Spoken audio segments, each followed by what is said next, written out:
So, environmental movements of in India, it's green politics known as green politics or green movement or environment movement can be defined as a social movement for the conservation of the environment or for the improvement of the state policy, especially inclined towards the environment.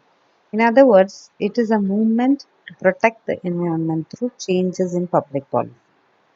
So, with Earth's natural resources dwindling, the environment warriors in India have put their best foot forward to save the planet. So that's what we will see. This is Chipko. This is Chipko movement. This is um, another one like Bishnoi's. This is Bishnoi. This is Chipko movements that is shown here. We'll go into the most important ones that is listed in your syllabus is Chipko, Silent Valley, and Bishnoi movement. But I'll also look at the recent ones in this slide deck. Okay. So it was launched, Chipko movement is launched by from Gopeshwar in Chamoli district, Uttarakhand in 1973. The movement was to prevent illegal cutting of trees in Himalayan region or Uttarakhand. Sundarlal Bahuguna, Gaura Devi, Sudesha Devi, Bakhni Devi, Chandi Prasad Bhatt, Govind Singh Rawat, Dhoom Singh Negi, Shamsher Singh Bisht, and Ghanshyam Raturi were the leaders of this movement. The most notable characteristics of this movement were that there was a lot of involvement from women warriors, warriors meaning environmental warriors. Okay. So this is a picture that you see in the press for Chipko movement. Bahuguna, Sundarlal Bahuguna, enlightened the villagers about the importance of trees, telling them how they prevent soil erosion and benefit the environment with rain and purified water. The main demand of the protest was that the trees should not be cut as they benefit the locals. Chipko movement garnered publicity in 1978 when a few women had to face police brutalities. The then Uttar Pradesh Chief Minister Hemwati Nandan Bahuguna set up a committee to look into the matter, which eventually ruled in the favor of the villagers. They even went on to become an example for all future environmental movements across the world. Vishnoi is one of the first ones, first environmental movement, I would say. Vishnoi is actually a religious sect found in Western Thar Desert and northern states in India. It was founded by Guru Maharaj Jambaji in 1485 AD in Marwar, Jodhpur desert region of western Rajasthan, India. It's a non-violent community of nature worshippers. So this movement was started by Sage Sombaji around 1700 AD against deforestation. After that, Amrita Devi forwarded the movement. The 363 people from Bishnoi community were killed in the protest. When the king of this region came to know of the protest and killing, then he rushed to the village and apologized and declared the region as protected area. It's a noteworthy that this legislation still exists. Well, Apiko movement is another movement on the lines of Chipko movement. Pandurang Hegde launched a movement. This is Apiko movement happened in Karnataka, Shimoga. Its main objectives were afforestation as well as development, conservation, and proper utilization of forests in the best manner. The meaning of Apiko is to express one's affection for a tree by embracing it. Uttara Kannada and Shimoga districts of Karnataka saw a southern version of Chipko movement called Apiko or Apiko Chaluvali. The movement used various methods to raise awareness, such as foot marches in the interior forests, slide shows, folk dances, street plays. The main aim of the movement was to rally against the felling and commercialization of the natural forest and disturbing the tribal livelihood. Now, this is another one that is being asked by the syllabus to be discussed in class. That is Silent Valley movement. It's an area of the tropical evergreen forests in Kerala. Every Keralite know that. It's very rich in biodiversity, and the environmentalists and the local people strongly objected the hydropower project being set up here in 1973.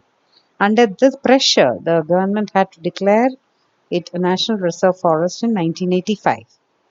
The locals feared that the project would submerge at least 8.3 square kilometers of green cover around the dam area. Several NGOs opposed the project and urged the government to abandon it. Kerala Shastra Sahitya Parishad, an NGO, and the poet activist Sugata Kumari played an important role in Silent Valley protests. In 1981 January, government relentlessly gave in to the demands of the population and called off the project. They declared Silent Valley as protected area.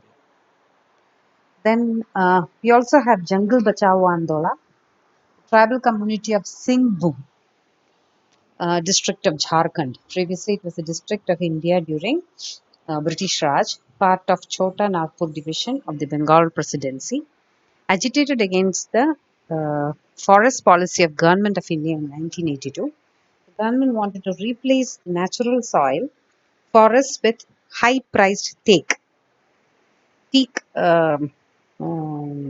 gardening is what they were looking at. So many environmentalists referred to this movement as greed game political populism. It later spread to the states of Jharkhand and Orissa. There also, they could actually convince the government and as part of their agitation. Then comes our famous Narmada Bachao Andolan. The environmentalists and local people started protest against building of dams on the Narmada for the production of hydroelectricity in 1985, which was popularly known as Narmada Bachao Andolan. Metha Patkar has been the leader of this Andolan, who got support from Arundhati Roy, Baba Amte, and even Amir Khan. It was kicked off when the people displaced by the construction of Sardar Sarovar Dam were not properly rehabilitated or resettled. So, although unsuccessful in their endeavor, they turned the focus into the preservation of the environment and ecosystems of the valley. The NBA questioned the model of unchecked development across the world.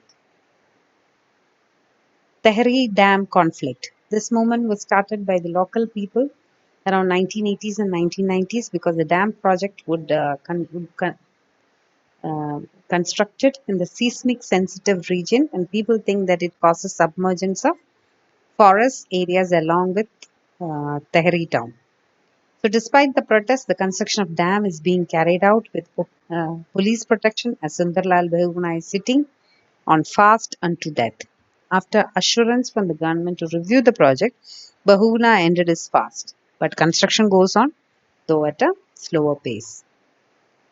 So we can say numerous grassroots environmental movements were started against the developmental activities that have endangered the economic ecological balance that changes the public policy more inclined towards the environment. Even current scenario, this is a report from 24th November, just 4 or 5 days before. These women guarding Sambalpur Forest Reserve against timber mafia. Members of Vana Surakhya Samiti patrol Sambalpurs. This happened in Orissa. Landakote Forest Reserve to prevent its resources from being depleted by timber mafia and poachers. So this happened in Gariyakhaman village, where a women group has been standing guard against timber mafia. So under Ama Jungle Yojana, the state government picked 15 women from this village to form BSS, whose core purpose is to protect and restore an area of over 50 hectares of forest land. They are being paid rupees 298 a day for their patrolling services. Because this Garia Khaman is a home for 32 families, and men of the village either migrate outside the district to work or are into agriculture. Since the village is situated in hilly terrain, patrolling was not regular. So this caused poachers and timber mafia to have a ride. So protecting the forest became women's responsibility in a way, and it provides them with minor produce, which is very paramount for them, and it prompted them to come forward to work with the government. So this is what New India Express reports.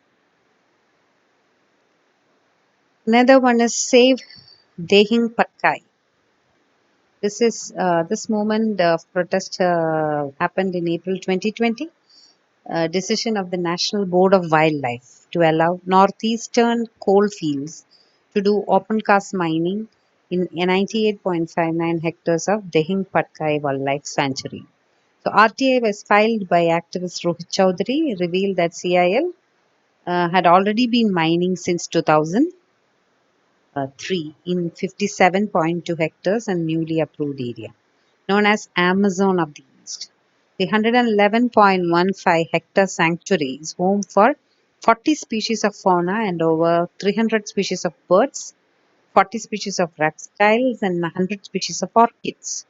So it has the highest diversity of wildcats anywhere in the world. The elephant reserve already suffers from logging, hunting, and illegal mining, which gave legitimacy to these will only compound existing issues. As the habitat shrunk, human animal conflicts will also rise. You must be hearing wild elephants attacking humans, right? So, this is definitely going to happen if their area is being encroached by us. Members of All Assam Students Union and All Assam Matak Youth Students Union has staged protest in Tinsukia district by forming a human chain earlier in May. The hashtag Save Tehing Patkai led to online protests by people across the country, including prominent personalities like Adil Hussain, Randeep Huda, and Joy Barua. Jadhav Payeng, known as the Forest Man of India, appealed to the centre to reconsider its decision. NEC has temporarily halted coal mining operations, and Guwahati High Court has ordered both centre and state to submit all relevant documents. I'm talking it from Outlook of India. Another one is Save RA. At a time when the rest of the world was moving towards climate action, Bombay High Court dismissed several petitions against the felling of RA colony for the Mumbai Metro Rail Corporation Limited uh, for a three-car shed. Metro three-car shed. Save RA protest rallies had been going on since the proposal of the car shed and gained momentum after the approval in August. RA is the only national parks located within the city limits of the metropolis. And it's a home not only to flora and fauna but also to many tribal communities who have been displaced because of various government projects. So, this is again another protest, and several concerned citizens and environmentalists, along with students and activists, took the streets on September 1, 2019, with posters to form Human Chain, expressed their dissent against the move. It was amid this that High Court declared the path to felling trees. Following its dismissal, Brihan Mumbai Municipal Corporation authorities, in an inexplicable haste, felled approximately 2,000 trees on the night of 4th October. Protests started pouring into RA to save the green lungs of Mumbai. They were lathi charged by the police and many were detained for several hours. Section 144 was imposed till October 6. The newly elected CM Uddhav Thackeray ordered to stop the construction of work and things looks promising. However, the issue is still ongoing with little hope of the forest being restored to its former glory. Then comes Save the Sundarbans. It's the largest mangrove forest in the world, located in the delta of Ganga and Brahmaputra. Area is home to Bengal tigers, saltwater crocodiles, and other species. 60% of it lies in Bangladesh and rest in India. Spans 10,000 square kilometers and is home to several species of flora and fauna, including Royal Bengal tiger. The largest tract of mangrove forest in the world is shrinking fast because of the increased sea levels and beating from cyclones, which are more frequent due to climate change. Recent cyclone Amphan in 2020 May was considered the worst cyclone since 1737, left a trail of misery to Sundarbans. Livelihoods were destroyed, people were displaced, embankments were breached, and thousands of people were solely reliant on relief camps. The mangrove forests are at high risk because of the more pronounced rise in sea level than anywhere else, which could eventually lead to severe migration crisis of the local communities. Campaign emerged online, Save the Sundarbans. In the middle of global pandemic, concerned citizens resorted to donating to organizations working on ground. So, initiating a dialogue about this pressure like Amazon or Australian bush and making art to spread awareness under the Sundarbans challenge. Another one is a climate action strike. Third week of September 2019 saw students across big cities like Delhi, Mumbai, Bangalore, Kolkata, and Chennai. They peacefully protested at prominent city centers, heeding to Greta Thunberg's call for mass protests to urge governments to take definite actions on the issue of climate change. This was largely youth led, who made it a point to stress the urgency of global warming through creative slogans. The point was to spread awareness about the impact of mere 2 degrees shift, which could have the impact that it could have on the planet. Environmentalists like Bitu KR participated, and he emphasized how the government has to heed to concrete policy demands and go beyond token afforestation in an attempt to portray its commitment to the environment. It was part of global expression of solidarity to fight for climate justice and emphasis on its importance.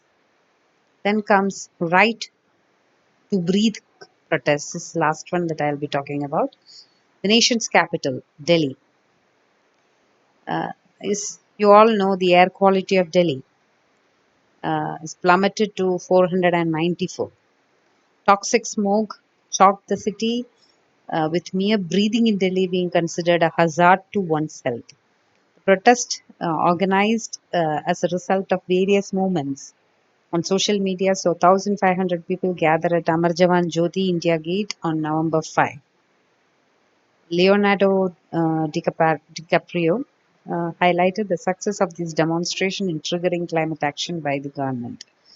A special panel was set up to address the issue. Supreme Court ordered the state governments to address the crop and wasting burning issue.